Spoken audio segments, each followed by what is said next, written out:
এটা অসংখ্য শহীদের রক্তে রঞ্জিত আমাদের নতুন স্বাধীনতা। এই স্বাধীনতা নিয়ে কেউ ছিনিমিনি খেললে তাকে 24 সালের 5ই আগস্টে বিদায় নেওয়া ওই সরকারি দোষর হিসাবে চিহ্নিত করে তাকে একটা বাঁচিয়ে বস করে মোকাবেলা করা হবে। সবাই প্রতিজ্ঞাবদ্ধ হতে চাই, আপনাদের রক্তে রঞ্জিত এই স্বাধীনতাকে আর কাউকে কেড়ে নিতে দেওয়া হবে না। যোগ্যতা এবং দেশপ্রেমের চেতনায় উজ্জীবিত বাংলাদেশ জামাত ইসলামী, ইসলামী ছাত্র শিবির জনগণের একটা সরকার প্রতিষ্ঠিত করে এই নতুন স্বাধীনতাকে আমরা অর্থবহ করব ইনশাআল্লাহ।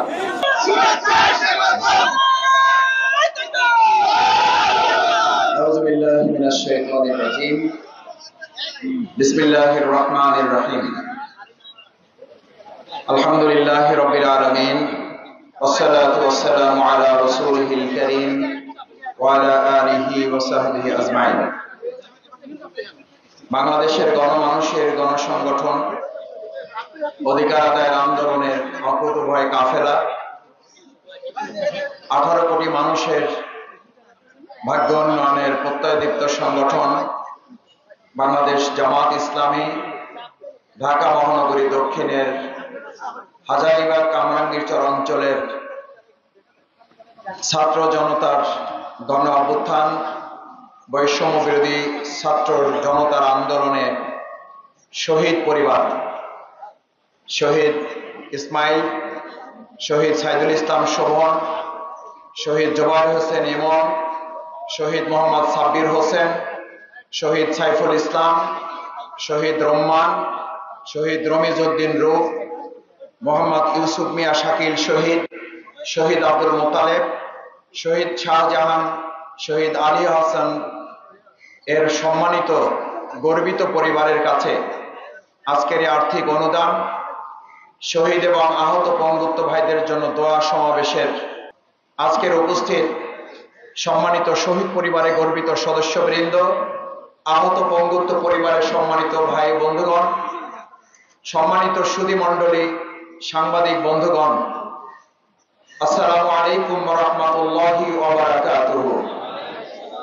মহান আল্লাহর শুকরিয়া আদায় করছি যে আল্লাহ তাআলা এই উন্মুক্ত একটি পরিবেশে আমাদেরকে তিনি বসার এবং ছাত্র জনতার গণ অভ্যুত্থান জীবন বাজি রেখে যারা আমাদের এই সুন্দর পরিবেশ তৈরি করে দেওয়ার জন্য বীর যোদ্ধা হিসেবে ভূমিকা পালন করেছেন, স্বাধীনতা যোদ্ধা হিসেবে আহত পঙ্গু হয়ে এখনো যারা হসপিটাল বাসা বাড়িতে চিকিৎসাধীন আছেন, সে সমস্ত ভাইদের জন্য, পরিবারের জন্য দোয়া করার পরিবেশ দিয়েছেন, সে আল্লাহ তাআলার দরবারে সবাই সিজদারত চিত্তে শুকরিয়া আদায় করছি, বলি আলহামদুলিল্লাহ।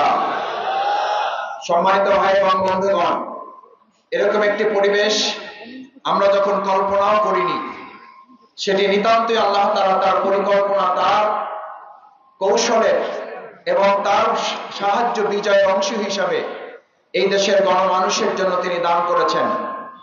তার সাথে ভূমিকা পালন করেছেন আমাদের এই সমস্ত শহীদ পরিবারের সম্মানিত শহীদ পরিবারের সদস্যগণ যারা শহীদ হয়েছেন, আহত পঙ্গুত্ব হয়ে যারা চিকিৎসাধীন আছেন।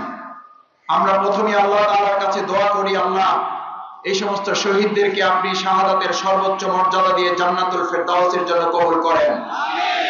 আহত পঙ্গুত্ব হয়ে এখনো যারা মৃত্যুর মুখে জীবনযাপন করছেন, পরিবারের সামনেই যাদের হাত হারাতে হচ্ছে, পরিবারের সামনেই চিকিৎসক যখন তাদেরকে পা হারানোর জন্য সিদ্ধান্ত দিচ্ছেন, পরিবারের সামনেই যখন তারা দেখছেন তার পরিবারের সদস্য, তার স্বামী, তার ভাই, তার বাবা, তার ছোট ভাই চোখ বন্ধ হয়ে যাচ্ছে, এরকম আহত পঙ্গুত্ব ভাইদের জন্য আমরা দোয়া করি, আল্লাহ তাআলা তাদেরকে পরিপূর্ণ সুস্থতা দিয়ে পরিবারের কাছে ফিরে এসে তাদের দীর্ঘ হায়াত যেন আল্লাহ তাআলা দান করেন।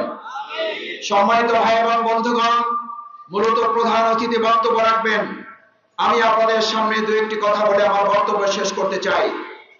আমাদের এই প্রিয় মাতৃভূমি বাংলাদেশ, আমরা 47-এ একবার স্বাধীনতা অর্জন করেছি। তখন মনে হয়েছিল আমাদের আর হয়তো স্বাধীনতার প্রয়োজন হবে না, আমাদের হয়তো রক্ত দিতে হবে না, আর জীবন হয়তো দিতে হবে না। কিন্তু পরক্ষণে আমাদের মনে হলো আমাদের স্বাধীনতার নামে তারা তাদের সামনে আমাদেরকে অধীন করে ফেলেছে। ৭১ আবার জীবন দেওয়া হলো মানুষ, আবার স্বাধীনতার জন্য মানুষ রক্ত দিল, আবার আহত বন্ধু তারা ছিনিমিনি খেললো, আরেকটি স্বাধীনতা আমরা পেলাম।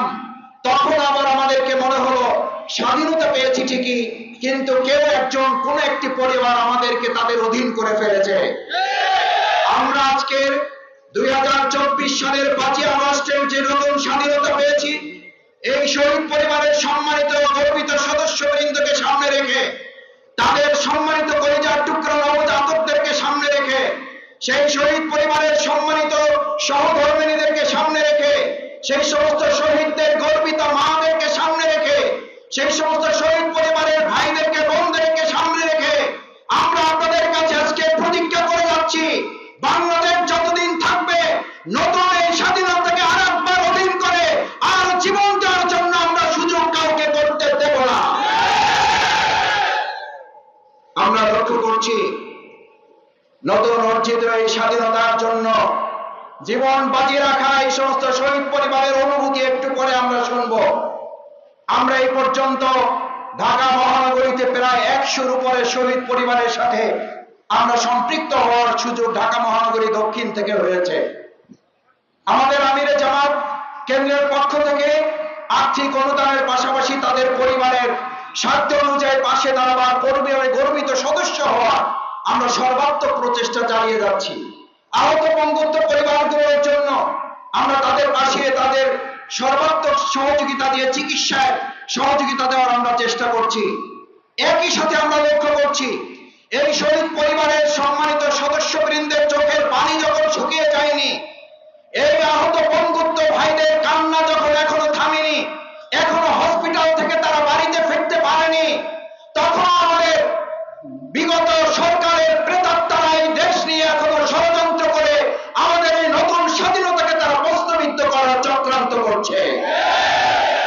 পাশাপাশি আমাদের কাছে অত্যন্ত বিস্ময়ের ব্যাপার, অত্যন্ত উদ্বেগের ব্যাপার, আমাদের কেন্দ্রীয় সংগঠনের পক্ষ থেকে বারবার বলা হচ্ছে আমাদের এই সমস্ত শহীদ পরিবার, আমাদের আহত বঙ্গত্ব পরিবারের চোখের পানি যখন শুকায়নি, তখন সুবিধাবাদী একটি মহল চাঁদাবাজিতে লিপ্ত হচ্ছেন, অন্যায়ভাবে মানুষের উপরে রাজনীতি করছেন, দায়িত্বহীন কণ্ঠে ঘোষণা করছে শহীদ পরিবার আহত বঙ্গত্ব পরিবারের চোখের পানি সামনে রেখে এই পরিবেশটাকে নষ্ট করতে জনগণ দিবে না। কেউ যদি সেই চেষ্টায় সামিল হন, তিনি বাংলাদেশ জামাত ইসলামী ঢাকা মহানগরী দক্ষিণের কোন কর্মীও যদি হন, তিনি ঢাকা মহানগরী দক্ষিণের সেক্রেটারি শফিকুল ইসলাম মাসুদের যদি ভাই হন, বাংলাদেশ জামাত ইসলামী পরিষ্কার ঘোষণা দিয়েছে তাকেও বিন্দু মাত্র ছাড় দেওয়া হবে না। কারণ এটা অসংখ্য শহীদের রক্তে রঞ্জিত আমাদের নতুন স্বাধীনতা। এই স্বাধীনতা নিয়ে কেউ ছিনিমিনি খেললে তাকে 24 সালের 5ই আগস্টে বিদায় নেওয়া ওই সরকারি দোষর হিসাবে চিহ্নিত করে তাকেও আরেকটা 5ই আগস্ট করে মোকাবেলা করা হবে। সম্মানিত ভাই এবং বন্ধুগণ, এই কামরাঙ্গীরচর, হাজারীবাগ সেই জন সেই থানাগুলো আমাদের ভাইয়েরা 5 ওয়াক্ত নামাজ মসজিদে পড়তে আসলে শুধু দাড়ি টুপিওয়ালা দেখে এই ফ্যাসিস্ট সরকারের নির্দেশে আমাদের ভাইদেরকে মসজিদ থেকে গ্রেফতার করা হয়েছে। এই হচ্ছে কামরাঙ্গীরচর হাজারীবাগ থানা। কোরআন তালিমের জন্য মাদ্রাসায় আমাদের ভাইয়েরা, এমনকি আমাদের বোনেরা পর্যন্ত তালিমুল কোরআনে গেলে তালিমুল কোরআন ক্লাস থেকে পুরুষদের শুধু নয়, মামনদেরকে পর্যন্ত গ্রেফতার করে ফ্যাসিস্ট হাসিনা সরকার অমানবিক আচরণ করেছে। আমি আজকে এই কামরাঙ্গীরচর হাজারীবাগবাসীর কাছে জানতে চাই, কামরাঙ্গীরচর হাজারীবাগবাসী বাংলাদেশ জামাত ইসলামী ছাত্র শিবির যে জুলুম নির্যাতনের শিকার হয়েছে, আপনারা তারা চাক্ষুষ প্রমাণ ছিলেন। শুধু জামাত ইসলামী ছাত্র শিবির এই ফ্যাসিস্ট হাসিনা সরকারের নির্যাতনের শিকার হয় নাই, বরং পুরো হাজারীবাগ কামরাঙ্গীরচরের সমস্ত সাধারণ জনগণ তাদের নির্যাতন নিষ্পেষণের শিকার হয়েছেন। আমরা আপনাদের কাছে জানতে চাই, আগামী দিনে আর কোন স্বৈরাচার, আগামী দিনে আর কোন জুলুমবাজ, আগামী দিনে আর কোন দলবাজ, আগামী দিনে আর কোন ব্যক্তি, আর কোন পরিবারতন্ত্রের জুলুম কি কামরাঙ্গীরচর হাজারীবাগ সহ্য করবে? আসুন ভাই এবং বন্ধুগণ, আমরা জুলুমের অবসান ঘটিয়ে এই মুসলিমদের কাছ থেকে যে হাত জাগিয়ে আপনারা অঙ্গীকার ব্যক্ত করেছেন, আমরা শহীদ পরিবারকে আশ্বস্ত করতে চাই, আহত পঙ্গুত্ব পরিবারের সদস্যবৃন্দকে আশ্বস্ত করতে চাই, আপনাদের রক্ত জীবনের বিনিময়ে অর্জিত এই স্বাধীনতাকে আমরাও প্রয়োজনে জীবন বাজি রেখে তার সংরক্ষণ করার জন্য আজকে আমরা সবাই প্রতিজ্ঞাবদ্ধ হতে চাই। সবাই প্রতিজ্ঞাবদ্ধ হতে চাই, আপনাদের রক্তে রঞ্জিত এই স্বাধীনতাকে আর কাউকে কেড়ে নিতে দেওয়া হবে না। সম্মানিত ভাই বন্ধুগণ, আসুন বাংলাদেশ জামাত ইসলামী ইসলামী ছাত্র শিবির তিনটি বিশেষ গুণে আপনাদের কাছ থেকে প্রমাণিত হয়েছে। আমরা সততার প্রমাণ দেখতে সক্ষম হয়েছি। আমাদেরকে জানতে আমরা শুধু নামাজ পড়াতে পারি, আমরা শুধু ইমামতি করতে পারি, আমরা শুধু জানাজা পড়াতে পারি, কিন্তু বাংলাদেশ জামাত ইসলামী প্রমাণ করেছে সংসদ সদস্য হয়ে দুর্নীতি না করে থাকা যায়। দুর্নীতি রাস্তা করে নিমজ্জিত একটা রাষ্ট্র, 1 টাকার দুর্নীতি না করে দুটি মন্ত্রণালয় সফলতার সাথে পরিচালনা করা যায়, তার নাম বাংলাদেশ জামাত ইসলামী। আমরা সততায় আপনাদের কাছে প্রমাণ নিয়েছি, আমরা যোগ্যতায় আপনাদের কাছ থেকে প্রমাণ নিয়েছি, আমরা তৃতীয় আর একটা বড় প্রমাণ দিতে সক্ষম হয়েছি। আপনারা তার সার্টিফাই করেছেন। বাংলাদেশ জামাত ইসলামী হচ্ছে দেশের একদিল দেশপ্রেমিক জনগণের সংগঠন। কারণ বাংলাদেশ জামাত ইসলামী যখন 2008 সালের পর টিপাইমুখবাদের বিরুদ্ধে দেশের স্বার্থে মানুষকে নিয়ে লড়াই করতে শুরু করেছে, তখনই আধিপত্যবাদী একটি গোষ্ঠী আমাদের নেতৃবৃন্দকে বিচারিক হত্যাকাণ্ডের মাধ্যমে তাদেরকে শহীদ করেছিল। আমরা সেদিন হাসতে হাসতে নেতৃবৃন্দ ফাঁসির মুখে গিয়েছে, দেশপ্রেমের কাছে তারা আত্মসমর্পণ করে নাই, দেশপ্রেমের কাছে তারা মাথা উঁচু করে রেখেছে। আগামী দিনেও সৎ যোগ্যতা এবং দেশপ্রেমের চেতনায় উজ্জীবিত বাংলাদেশ জামাত ইসলামী ইসলামী ছাত্র শিবির জনগণের একটা সরকার প্রতিষ্ঠিত করে এই নতুন স্বাধীনতাকে আমরা অর্থবহ করব ইনশাআল্লাহ। আসসালামু আলাইকুম ওয়া রাহমাতুল্লাহি ওয়া বারাকাতুহু।